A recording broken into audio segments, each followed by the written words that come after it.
আমরা যেটা জানি যে বাঙালি ঘর কোনো, কিন্তু আসলে যে আমরা ঘর কোনো নয় তার একমাত্র প্রমাণ হচ্ছে রামনাথ বিশ্বাস। উনি 1931 সাল থেকে 1940-এর দশকে সারা পৃথিবী 3বার সাইকেল করে ভ্রমণ করেছেন এবং রবীন্দ্রনাথ ঠাকুর ওনাকে অটোগ্রাফ দিয়েছিল।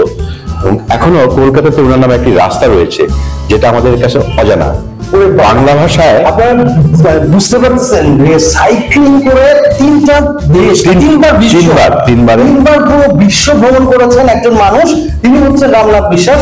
এবং শুধু তিনি ভ্রমণও করেনি, তিনি লিখেছেন। উনি বাংলা ভাষায় প্রায় 30টি ভ্রমণ বিষয়ক বই লিখেছেন এবং আমার জানা মতে পৃথিবীর কোনো ভ্রমণ লেখক তার বই নিষিদ্ধ করেনি কোনো সরকার, কিন্তু রামনাথ বিশ্বাসের একটি বই নিষিদ্ধ করা হয়েছিল।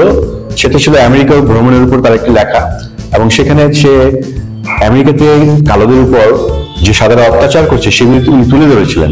এই তুলে ধরার কারণে ওনাকে এই বইটা ওনাকে নিষিদ্ধ করা হয়। আমাদের একদম উনি বাংলাদেশের সিলেটের হবিগঞ্জের বানিয়াচং গ্রাম, ওটি এশিয়ার সর্ববৃহত্তম গ্রাম। বানিয়াচং গ্রাম।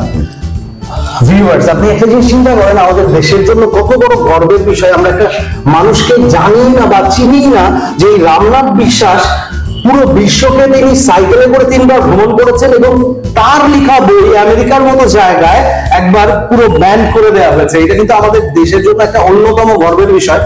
আপনি তো একজন পড়ুয়া মানুষ, প্রচুর বই পড়েন, প্রচুর জ্ঞান রাখেন।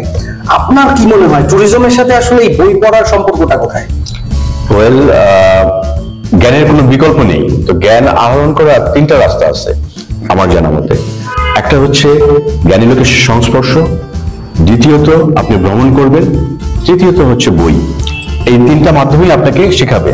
আর ভ্রমণ করলেই যে আপনি শিখবেন তা নয়, কারণ ভ্রমণ হচ্ছে মাধ্যমে পৃথিবী একটা উন্মুক্ত বিশ্ববিদ্যালয়। এইখান থেকে প্রকৃতির মাধ্যমে থেকেই আপনাকে শিখতে হবে, নেচার আপনাকে শেখাবে। করতে চাই শুধু রামনাথ বিশ্বাস নয়, রামনাথ বিশ্বাসের মতন আমাদের কিন্তু আরো অনেক আন্তর্জাতিক ব্যক্তিত্ব রয়েছে। ধরেন এফআর খান, ব্রজেন দাস, তারপর ধরেন শ্রী চিন্ময় বলে এক ভদ্রলোক আছেন, বাংলাদেশি, জন্মেছিলেন চিটাগংয়ে। ওনার নামে পৃথিবীর 100টা দেশে ম্যারাথন রেস হয়। 70টা দেশে ওনার নামে শ্রী চিন্ময় 70টা দেশে ওনার নামে রাস্তা রয়েছে, ভাস্কর্য রয়েছে। তো আমরা বিশ্বের উন্নত দেশে গিয়ে ওইসব দেশে বিখ্যাত লোকদের বাড়ি ঘর দেখতে যাই, তাহলে আমরা আমাদের নিজের দেশের এই বিখ্যাত লোকদেরকে কেন দেখতে যাব না? অতীশ দীপঙ্করের কথা যদি বলেন, পৃথিবীর অনেক দেশে তখন ইউনিভার্সিটি হয় নাই, কিন্তু এই প্রান্তে এই বাংলায় কিন্তু ইউনিভার্সিটি ছিল। সত্যি সত্যি সত্যি অসাধারণ ইনফরমেশন। তার মানে আসলে প্রতিটি জায়গাতেই কিন্তু আসলে শিক্ষা, এটা কিন্তু ভুল নয়। তো যারা কিনা শুধু পুঁথিগত বিদ্যার সাথে ভর করে কাজ করছেন, তারা প্লিজ এখানে আটকে থাকবেন না, বের হন। আর যারা কিনা প্রচুর বাইরে কাজ করছেন, তাদেরকেও কিন্তু করতে হবে।